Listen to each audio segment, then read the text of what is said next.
This is the story of a man whose family is killed and he goes to jail after having his revenge. He, however, ends up working with secret services, and with that, the twists in his life begin. It turns out that he did not actually avenge his family, as he does not know the truth. Let's see how he goes about it. Welcome to Movie Recall. In today's video, we will be going through the 2022 movie Section 8. It's time to recall. Let's get started, turn on subtitles, and spoilers ahead. The movie starts and we are taken to Mosul, Afghanistan, a group of American soldiers there to kill and destroy a Taliban base, and they come across one of the militants. They try to warn him off, but he goes for his gun and gets shot down by the soldiers surrounding him. Just as our protagonist, Special Forces soldier Jake, is about to defuse a bomb, they're attacked by terrorists with guns ablaze. While most of the group loses the battle against the enemies, Jake's life is saved by Colonel Tom Mason. The two barely managed to get out of there alive, and it all happened 5 years ago.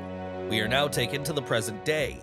Jake is seen living a peaceful life after his honorary discharge from the military. The former soldier now works at his Uncle Earl's garage and barely makes enough money. A woman wearing very revealing clothing enters the garage, and the man in the garage welcomes her, calling her a pretty lady. We learn that her name is Miss Martinez, and she does not like to be called a pretty lady by the man at the garage. She tells him to have her car repaired as soon as possible, and Jake's uncle calls him and tells him to hurry. He says that he is going to get it ready in just 20 minutes. Later that day, Jake makes his way home and meets his son and wife. She is in the kitchen cooking, and there is a bunch of bills waiting for Jake. He gets worried at their sight as his wife asks him how they are going to pay off their bills. He later tells him that they will get through this, but she does not seem too optimistic about it. She tells Jake that she is really scared, but he just playfully changes the topic and leaves. That night, he looks at the photos taken with his fellow army soldiers back when he used to be in Afghanistan. He tells his son about the man who saved his life. He tells him that he does not see Tom as much as he should be seeing him, and that he was even there at the hospital the day his son was born. The next day, drowning in due bills and worried for his wife and son, Jake goes to work with a lot on his mind and runs into a group of thugs and their leader, Fresh, who wants money from his uncle. Jake gets into a fight with the group and beats them up while getting away without a single scratch on him. He goes on to confront his uncles about getting into a fight with the thugs because of him. He tells him that he has a family to protect and that he does not want to get into these fights. His uncle tells him that he used to be in the money business, but he is glad that he left all that behind him a long time ago, and now he is more than happy to live a normal life around people who are just like him. It is his home. Jake tells him that it is his home too, and that he loves it here more than any other place. Jake, however, tells him that those gangsters are going to be back for him, adding that he is worried about him. He tells Jake that this is his block and that he is not going to let anybody enter this block again because it is his home. Jake, however, still adds that this is a war that is never going to end. Jake then calls his wife and she asks him how his uncle is, and he tells her that he is as thick-headed as he has always been. His wife tells him that she is worried, but he says he had to help her uncle. When Jake gets home later that day, he finds the same thug in the car parked in front of his house, and as Jake gets there, he drives away, taunting him about his wife. Jake quickly runs into his house shouting for his wife and son, but no response comes. He gets to the lounge and finds them both dead. He cries and shouts in grief and anger. The scene then changes to a detective talking to him. He tries to ask Jake about the incident, but Jake does not say a thing and drives away in his truck. The detective tells his men to follow him. As Jake drives on, he recalls the moments spent with his wife and son. He gets to a club, he sees the same car parked outside, the one he saw in front of his house. He starts shooting everyone dead in his tracks. The man finally gets to the table where the killer of his wife sits, spanking a stripper. Fresh tries to negotiate with him, but Jake shoots him dead. The scene then changes to 5 months later when Jake is in San Quentin prison. Tom Mason comes to see him and tells him that he is trying to find an attorney for him, but Jake tells him that this is where he actually belongs. Jake says that he lost the two people whom he loved the most and he avenged them. He adds that he has no remorse and that he would do it again in a heartbeat. He tells Tom to do him a favor and never come back to see him again. That night, as he gets in bed, Jake thinks about the time he spent with Tom Mason when they were in Afghanistan.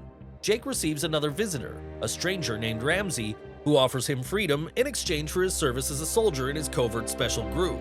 Jake, however, rejects the offer and, to his shock, gets abducted by Ramsey's people. They get him out of there, and when they remove his mask, he finds Ramsey standing in front of him. Jake asks him if they are CIA, but tells him that not a lot of people know about their existence, adding that he has been watching him closely for a long time, and they are impressed by his profile. They tell him that they don't play by the same rules as the courts and that they do not care if he killed those dirtbags. They're rather impressed by what he did all on his own. Ramsey, however, tells him that he does not deserve to spend his whole life in a shit prison and that he can have another purpose in life because all is not over. Ramsey fills him up on what their organization's vision is. Jake is now aware that a secret government organization exists and takes care of threats against the country by extremely severe means. Ramsey takes him to the office of Section 8, a group made of ex-Special Forces soldiers. Jake is made to join the group, and he's assigned a sort of handler, Mueller. The section is based in Washington, D.C., long away from where Jake basically is from. He goes on to tell him that this is the top secret government agency and that there are 16 members, 8 of them always remain in Washington, and the rest are in the rest of the world. He adds that they take orders from the State Department or the NSA. He adds that they are there to eliminate any threats in the world, and they only use people like Jake who are not noticed even if they go missing. They then start to train him and ask him to fight them, but Jake refuses. Jake goes on to beat the shit out of the man, but he still believes that Jake is not ready as he hesitated a lot. Mueller, however, says that he will be ready, he just needs some time. The scene changes to Jake being escorted to a plane by Mueller, who tells him that his first target is going to be a government man who is a defense contractor. He has made a lot of money by selling arms in the black market. She tells him that he plans on revealing top secrets to the Russians, so they are going to have to put him down. They are on their way to Mexico, where Jake is to assassinate the man, and he does not feel good about being an assassin. When they get to the target, they find him surrounded by his 9 guards. Their target is there to meet another party, the Russians, and when Jake shoots down one of the guards, they are alerted and they start arguing with each other as the man blames the target for having set them up to be killed. A shootout begins between the two parties and many are killed. Jake moves forward, killing all the thugs in his way, and makes his way to the cellar. He asks him a question, but the man tells him to fuck off, and Jake shoots him dead right away. He then goes to his car. His girls are still there. Jake just gets the file, but does not kill any of the girls and gets out of there. Ramsey does not like the fact that he did not kill all the girls, but Jake tells him that he did the job and that he is not going to kill innocent people just as those girls were innocent. The argument ends with him telling Jake to go and get some rest as he earned it. He asks Mueller about Jake's work in the field, and she tells him that he did a good job. Ramsey tells her to keep a close eye on him. The other guy, however, tells Ramsey that Jake made a big blunder as he left the witnesses out there and that could be dangerous for them. The scene changes to a casino where a man wearing a black suit kills a man. It turns out that he too is one of the assassins. The police get there in time, but the man manages to run out of there after robbing a car. We then see Jake entering an apartment. He sees some albums on the wall and he recalls the times he spent there with Tom Mason back when they were in Afghanistan. He then goes to a bar where Mueller joins him. They have a chat and get to know each other better. They're back at the station where Ramsey goes on to brief them about the next mission in which they have to eliminate a senator. Ramsey tells him that he is a traitor and the most corrupt senator. They then make their way to Fresno. Mueller gets in there to transfer the secret information on the man to her device after killing the security guards guarding the place. The senator's security, however, manages to get the man inside the car and they drive off quickly. Jack, however, chases them, trying to get a shot at the target. Just as he was about to shoot the man, he begs for his life, telling him that he has a wife and a son. This is something Jake relates to, so he hesitates to pull the trigger. In the meantime, the others get there and they shoot the senator dead and taunt Jake, saying he hesitated.